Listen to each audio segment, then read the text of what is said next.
Good afternoon and welcome to the special meeting of the City of Copperas Cove, Texas, held this 30th day of April. The time is now 12:06 and this meeting is now called to order. This meeting is being conducted by telephone and by video conferencing to limit face-to-face meetings as an effort to slow the spread of COVID-19 coronavirus. The phone number was posted on the agenda. All individuals listening on the call will be muted. Comments on agenda items submitted prior to the meeting will be read at the time City Council considers related agenda items. All recording of the telephonic meeting will be available upon written request. This meeting is also being broadcast live through Channel 10 and the city's new YouTube channel. A link to the city's YouTube channel broadcast is posted on our Facebook page. Madam Secretary, will please call the roll. Mayor Diaz. Here. Joanne Cortland. Here. Fred Chavez. Jane Yancey. Here. Jay Manning. Here. Diane Campbell. Here. Mark Payne. Jack Smith. Here. Thank you. Next, we have public hearing and action. A governmental body shall allow each member of the public who desires to address the body regarding an item on an agenda for an open meeting of the body to address the body regarding the item at the meeting before or during the body's consideration of the item. D, action items. D1, consideration and action on approving an ordinance extending the disaster declaration for COVID-19 coronavirus pandemic. Brady Diaz, Mayor. Mayor Diaz, this is Ryan Haverhill. Yes. If I may, I will go ahead and provide some information regarding the ordinance and go through that ordinance and the purpose of it. But prior to doing that, just wanted to provide some statistical information regarding the purpose of the ordinance. So in the state of Texas, we have had 27,054 positive cases, which is an increase of nearly 6,000 since last week. Unfortunately, there have been 732 deaths, which was an increase of 189 from last week. Recovered are 12,507 cases, which is an increase of 5,100 from last week. And total tests administered in the state of Texas is 317,790, which is an increase of nearly 100,000 from last week. Within Coryell County, we have a total of 105 cases within the county. 32 are active cases in the general population, with 63 of those cases in the prison in Gatesville at TDCJ. 8 have recovered and 2 have deceased. Within Copperas Cove, which are included in those Coryell County numbers, we have 16 cases, 9 active, 5 recovered, and 2 deaths. Bell County, in contrast, has 174 cases. 98 are active, 73 recovered with 3 deaths, and Lampasas County has 3 active cases at this time. A number of the other counties have different cases as well. But the governor on Monday ended up issuing 3 more executive orders. Those executive orders are GA 18, 19, and 20. City Council last approved a disaster declaration, which goes through April 30th, which is consistent with the governor's previous executive order of GA 08. GA 08 was superseded by executive order GA 16. GA 16 also expired yesterday, which is the reason why he issued new executive orders. The executive orders he issued are for the purpose of opening Texas while maintaining a safe environment to combat COVID-19.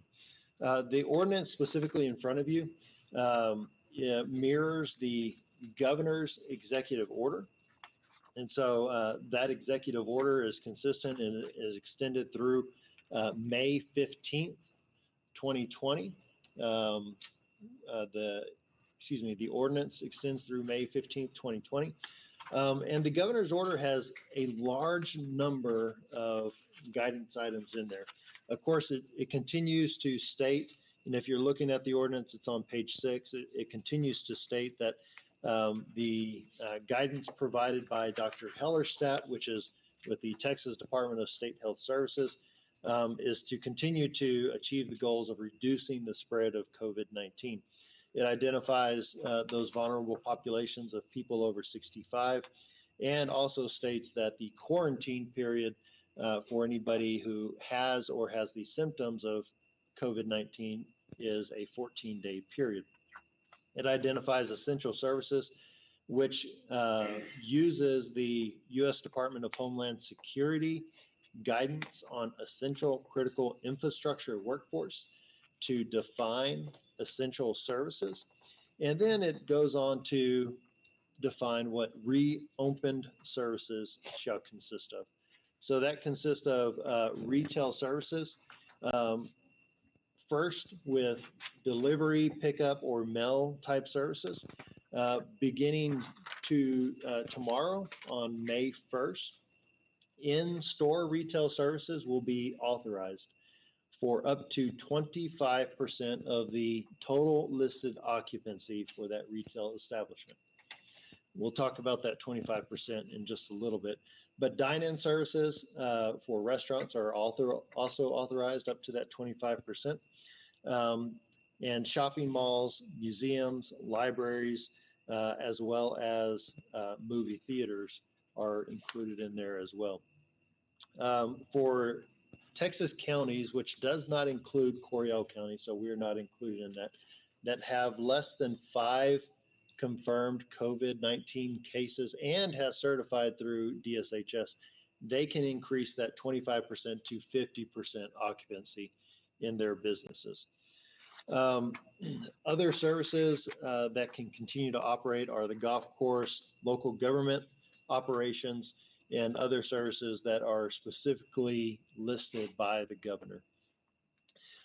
There are a number of other requirements, such as maintaining safe working distance or social distancing for those businesses while their employees are conducting those businesses or providing those services, and whenever customers are within their establishments, that they are being served in a manner that is consistent with social distancing. Cleanliness and sanitation is also listed in that ordinance as a recommendation, as well as appropriate face coverings. One thing that is stated in the appropriate face coverings is that no jurisdiction can impose a civil or criminal penalty for failure to wear a face covering. That is something that County Judge Miller is working on as a recommendation, and we are working with Judge Miller on that. In addition, Governor goes on to state that bars, gyms, public swimming pools, interactive amusements such as bowling alleys, video arcades, massage establishments, tattoo studios, piercing studios, and cosmetology studios should all remain closed at this time during this executive order. The second exhibit to the ordinance is on guidance for houses of worship, and I'm not going to go over that in great detail, but it is consistent with the governor's executive order of GA 20, which follows the guidance from the Attorney General's office on how houses of worship can provide service and actually conduct religious services. It's actually pretty lengthy and detailed in regards to the information that is included in there, and it focuses mostly on the ministers or employees of houses of worship and the volunteers that are serving at those locations. It provides some guidance for individuals attending services or houses of worship as to social distancing and so many, the space in between family units. And that is the last big focus of the governor's direction and this order or this ordinance, is that there is a focus that has moved away from individual to family units. So family units should social distance from other family units. If it happens to be an individual, then it's an individual. But it specifically distinguishes that if I am with my family, I can be within 6 feet of my own family, but my family as a unit should be at least 6 feet away from other family units or individuals. So with that stated, staff's recommendation is to move forward with the approval of this ordinance extending the disaster declaration. We have reviewed this with Mayor Diaz, as well as our city attorney. Our city attorney is also on the phone if you have any specific questions related to the ordinance. Thank you, Mr. Havilah. And again, I do want to reiterate what Mr. Havilah pointed out, that in an effort to open Texas, these new executive orders attempts to do that, but it also emphasizes that we are still socially distancing. Every person shall minimize social gatherings and minimize in-person contact. We are still doing that.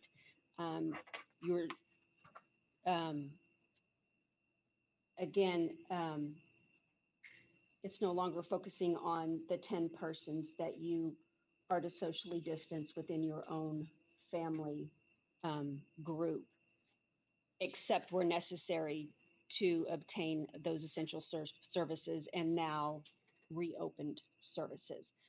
So I don't want everyone to think now that we're in the reopen process that we are not still focused on the distancing from each other. And it's stated that in several places in this government, in the governor's new declaration. So with that, is there anyone that has questions or wishes to speak from the council? I'll take the council's discussion first. Ms. Cortland, do you have anything? No, ma'am. Any council members have any comments? Madam Mayor? Yes. Jack Smith. I'd like to make a motion that we approve ordinance number 2020-28, an ordinance of the City of Copperas Cove, Texas, extending the declaration of local disaster, establishing rules and regulations for the duration of the disaster, restricting certain activities, establishing penalties for violation. I have a second from Mr. Smith and a second from Ms. Campbell. Sorry, Diane. Do we have any public input? Is there anyone that wishes to provide public input on this item? If you wish to provide public input, please press *9 on your phone. Your hand will be raised and you'll be called in order of raising your hand based on the last 4 digits of your phone number.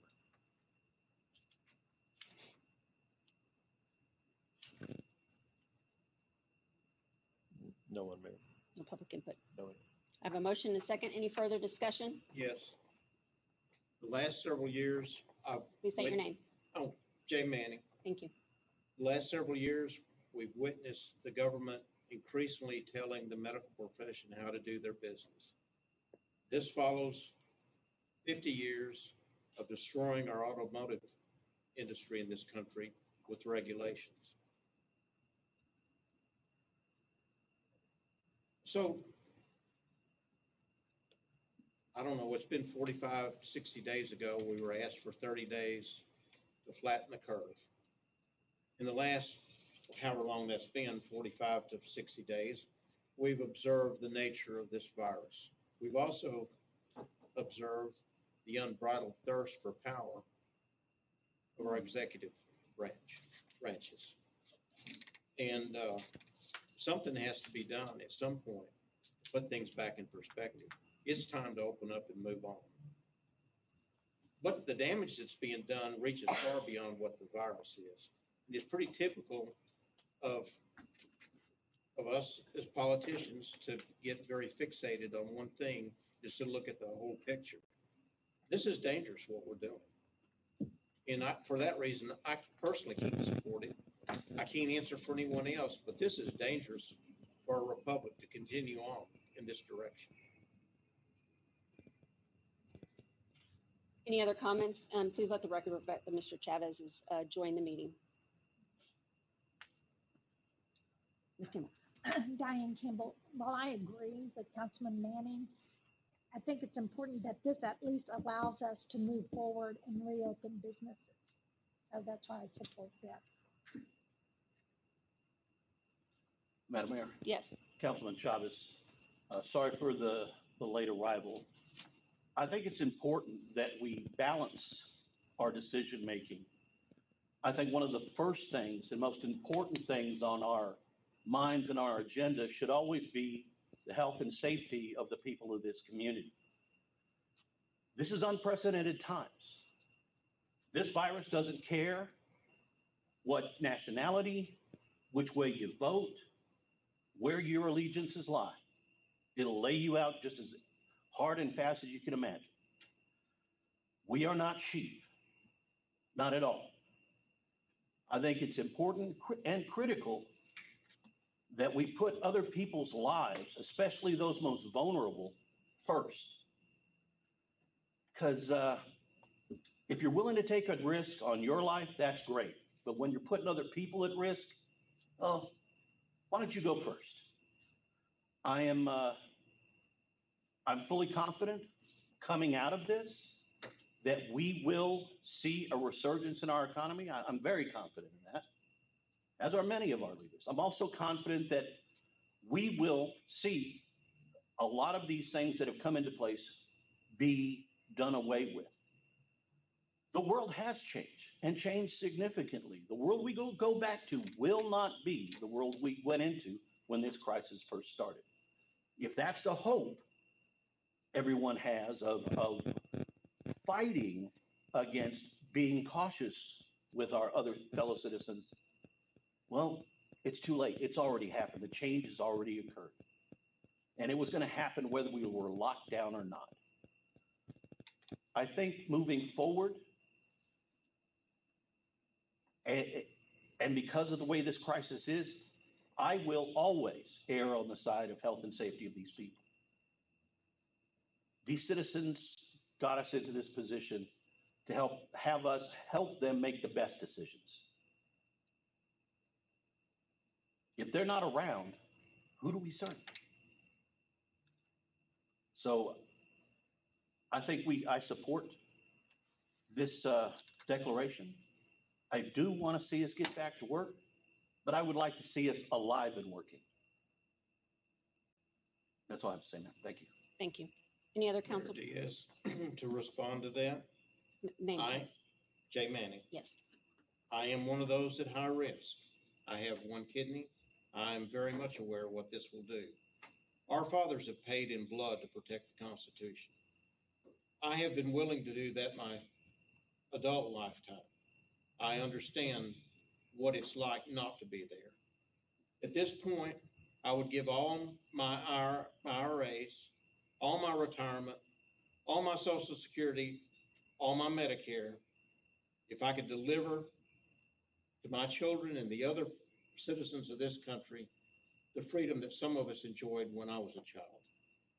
And so I'll always come down on the side of the Constitution forever and until death. Thank you. Any other comments from council? Mayor Diaz, Joanne Cortland.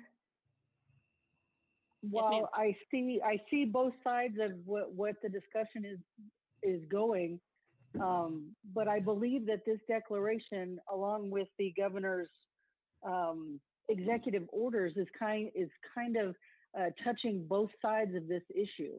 And it's not mandatory that these businesses must open if they do not feel comfortable with opening at this time. It allows them the flexibility to open. And people need to take stock of whether or not they are at a high risk category, whether or not they feel comfortable going out. And that, again, is an individual decision and a right that all of us have. I am in support of this disaster declaration. Thank you. Thank you, ma'am. Any other comments? Madam Mayor, Yes, Mr. Jack Smith. Yes, sir. I totally agree with, Jay Manning, but I also understand that these are orders from the governor, and all we're doing is mirroring the governor's, disaster declaration through May 15th. And, I think that we have to agree with him. We have to follow his rules. Thank you. Madam Mayor, Yes, sir. Jay Manning, I'll reiterate what I've said before. I will follow the rules of the governor because I'm sworn to uphold that. I'm also sworn to uphold the Constitution. And in representing the citizens of Copperas Cove, I will vote no. Thank you. Any other comments? Hearing none, I do have a motion and a second. All in favor, please say aye. Aye. All opposed? Aye. Sorry, Joanne. All opposed, same sign. Nay. Madam Secretary, will you please call the roll? Joanne Portland, Aye. Fred Chavez, Aye. Dan Yancy, Aye. Jay Manning, Nay. Diane Campbell, Aye. Mark She Ham, did. Yes, ma'am. Jack Smith, Aye. Michael Wine. Thank you. Motion carries. Move on to item 2. Consideration and action on adoption of resolution number 01-2020 CCEDC Cares for Community Businesses, approving CCEDC Cares for Community Businesses as a marketing tool for economic development and amending the FY 2020 adopted budget by adding $110,000 to be used. Jonas Titus, Director of the Copperas Cove Economic Development Corporation. Thank you, Mayor. Can everybody hear me? Yes. Great. Well, this is Jonas Titus with Copperas Cove Economic Development. Thank you very much for your time and allowing us to address you. So I'll tell you a little bit about this program that we're putting together and ask for you all to bless it with the resolution that we passed last Friday.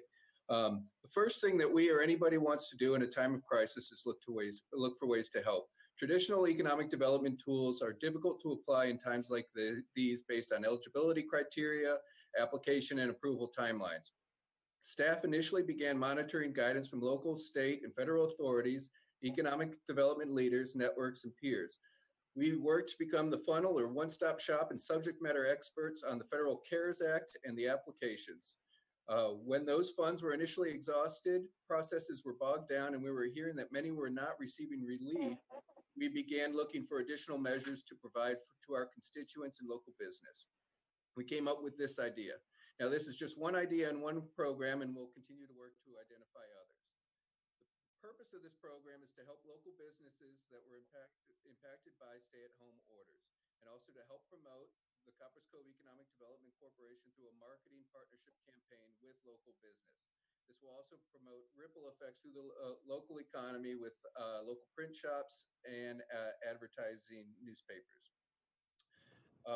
This action is authorized by Texas Local Government Code 504.105. We had our attorney look at this and gave her full blessing. 504.105 has limitations on use of revenues for promotional purposes. We can spend up to 10% of our revenue for such activities. Our current revenue is about $1.4 million. So 10% of that is $140,000 less the $30,000 that we've budgeted this year and already spent on promotional purposes. So that gives us the $110,000. We're proposing promotional partnerships in the $1,000, $3,000, and $5,000 range, depending on need, eligibility, and funds availability.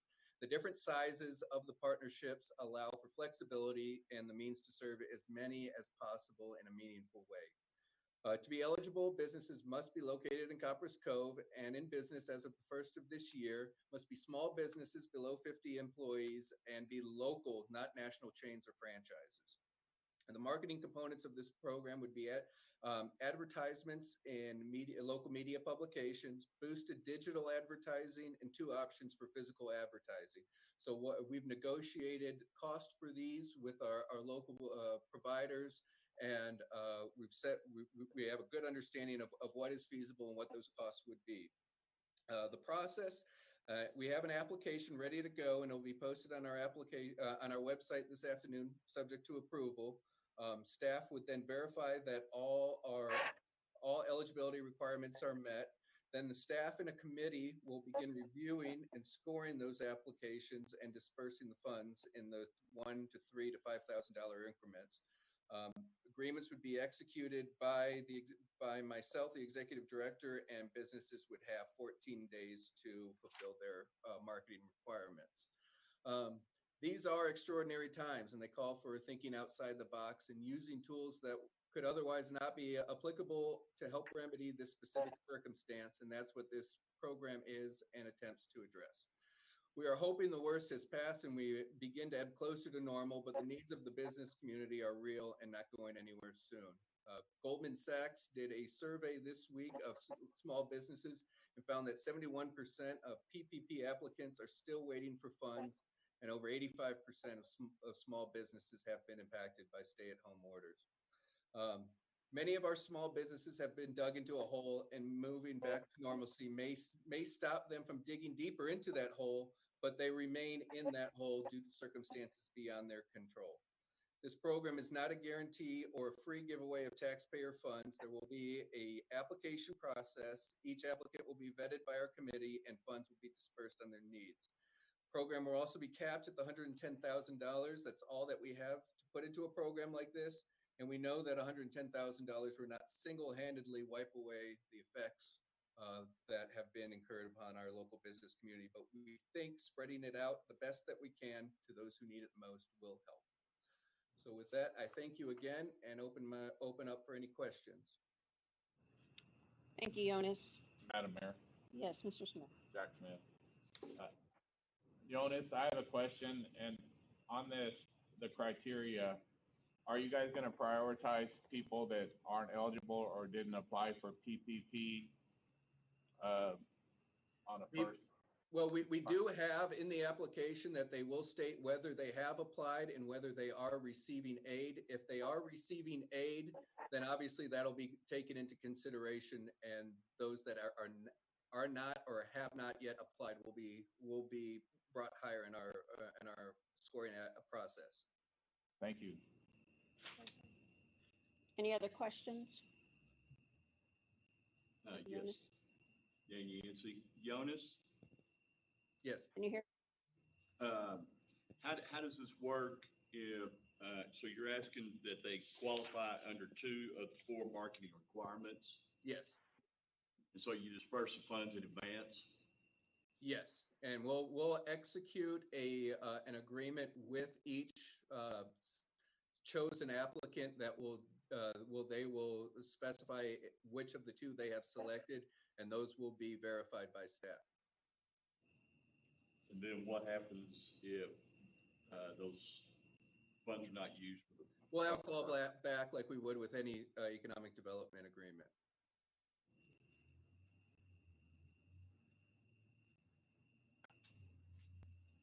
Typically, those are paid in arrears, so that's why I'm asking that question. Yes, and that's why we have been on the forefront to negotiate the prices with the providers, the local advertising firms, local media, and print shops.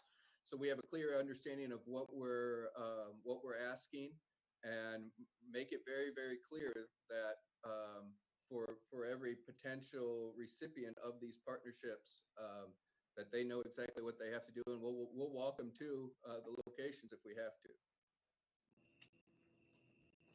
Obviously with an appropriate social distance.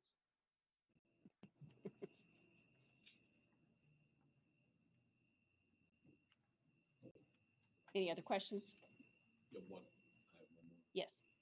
Jonas, this is Dan Yancey again. Yes, sir. Making sure I'm understanding, you're saying, you're asking for approval for up to 110,000. Yes. But am I reading this right, since you've already spent 30? No, we statutorily, based on that Texas Local Government Code, stating that we can spend 10% of $1.4 million for marketing efforts. that gives $140,000 that we can spend for marketing. We have budgeted or have already spent 30,000 this year. So you take 30 away from 140, that gives us the $110,000 that we can put into this program. Gotcha. Thank you. Yes. Any other questions of Jonas? At this time, I'll ask if there's anyone that wishes to speak on this item and provide public input. If you wish to do so, please press *9 on your phone, and it will raise your hand for you to be recognized. If there's anyone that wishes to provide public input. None. Appears to be no one. There's no further questions. Ms. Cortland, did you have any questions? No, ma'am, but I wouldn't mind making a motion. Fire away. I would like to make a motion that we approve the Coppers Cove EDC Cares for Community Businesses as a marketing tool for economic development, amending the FY 2020 adopted budget by adding the $110,000 to be used. Second. I have a motion by Ms. Cortland, and I have a second by Mr. Chavez. I heard him first. Any further discussion? I want to thank the EDC for all the work that they've done during this whole entire process. We appreciate everything you guys are doing. Thank you very much. All in favor, please say aye. Aye. Aye. All opposed, same sign. Motion carries. Thank you Thank very you. much. Item 3, consideration and action on a resolution allowing the city manager to conduct actions necessary to apply for, accept, reject, alter, terminate, submit progress reports, and close a coronavirus emergency supplemental funding CESF grant. Gary DeYoung, Deputy Chief Emergency Manager Coordinator. Good afternoon, Mayor, City Council, City Manager, Gary Young. I'm Emergency Management Coordinator for the Coppers Cove, City of Coppers Cove. I come before you today to seek consideration on approval of the resolution to allow the city manager to sign off on a application to receive funding under the Coronavirus Emergency Supplemental Funding Grant. We have an allotted amount that we are eligible to apply for in an amount of $40,426. This money is to be spent directly for the planning for, response to, and dealing with the coronavirus in general. We have some costs up to this date that we have had to have for the city that were not planned for, such as for disinfectants and cleaning items. There's been some equipment that we've had to utilize, and it's all been as a response to this coronavirus situation. The grant is very specific about the things that it would allow for us to apply for. And we're not guaranteed to receive the funding at all. The expenses that may be approved are overtime costs, personal protective equipment such as gloves, masks, gowns, and eye protection, hiring of temporary personnel, any sanitizers and other associated items for the purpose of disinfection, as well as travel expenses for the distribution of resources. There is a portion on there for medical needs of inmates, as well as other associated costs that are directly related to COVID-19, so long as that cost is not prohibited under the guidelines. There are some specifics in there that are common to those federal type grants. So at this particular point in time, we do have some items that we have already spent money on that we're going to try to recuperate some of the costs.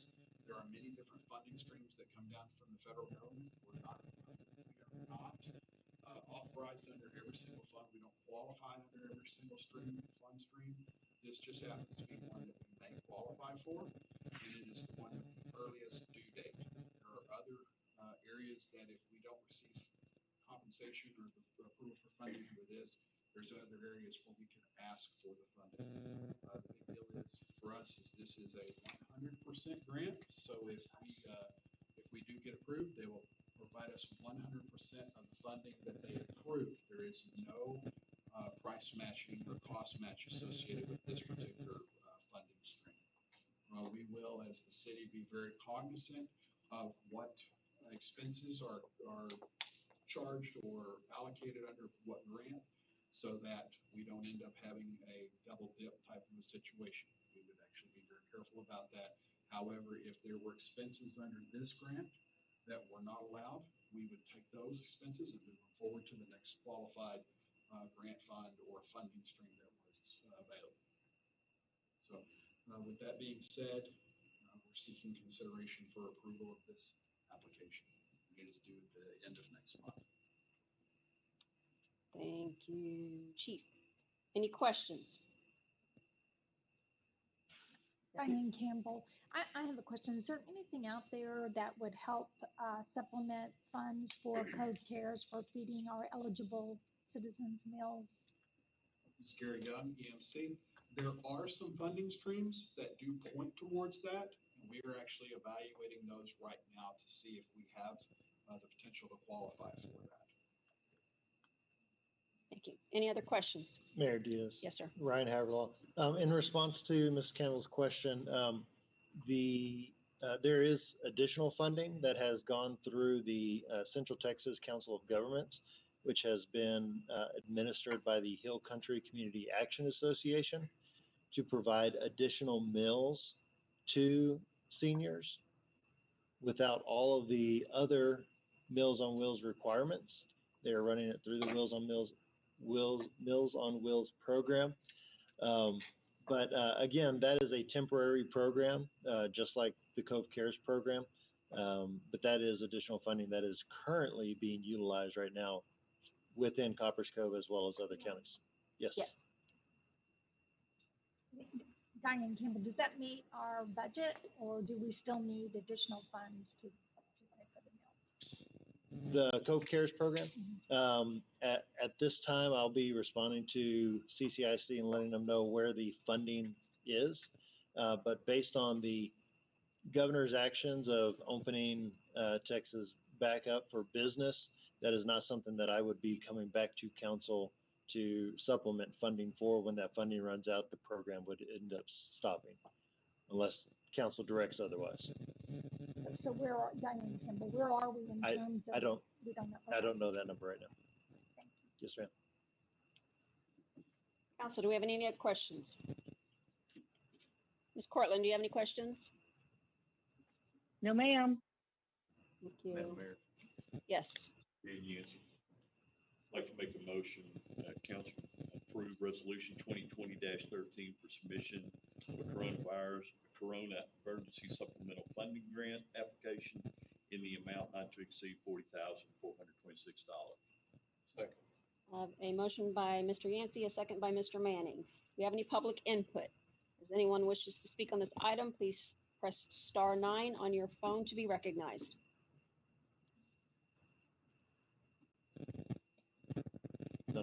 Appears to be no one. Do you have a motion and a second? Any further discussion? Hearing none, all in favor, please say aye. Aye. Aye. All opposed, same sign. Motion carries. Move on to, we have no executive session, so move on to item F, adjournment. The time is 12:45. I will adjourn this meeting.